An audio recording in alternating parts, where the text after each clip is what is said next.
So there's our non-photogenic high school graduate. How you doing, Dane? How's your finger? Fine.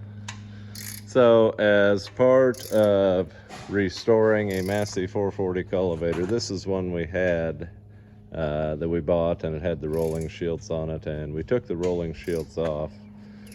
But it turns out we're going to put the rolling shields back on. This cultivator, so you can tell that since they're gray, that this had factory Massey rolling shields on it, and they were installed wrong. A lot of guys put the knee joint or the pivot joint on the back of the toolbar. I like it on the front of the toolbar. That's just the way we've done it. That allows this to be a little more floaty since that bar is longer as opposed to shorter.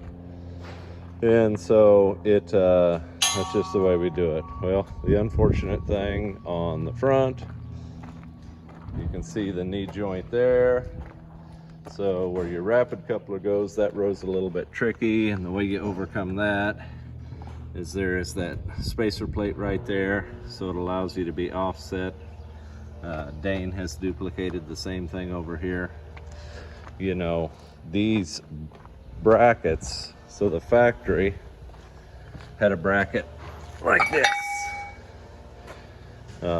These came with those, and I'm sure that these were some, you know, they were made for several different brands, but you could walk it one way or the other. You can majorly offset it one way or the other, but we eliminate that. We really don't need that.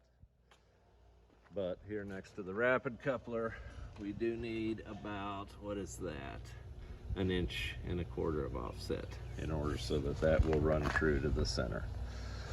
And so Dane's working on row number 5, and we will do row number 6. Oh, one of the things I wanted to show you, this is the knee joint for them that allows them to flex up and down, and invariably through time that freezes up on there. And so we have taken those apart with the torch.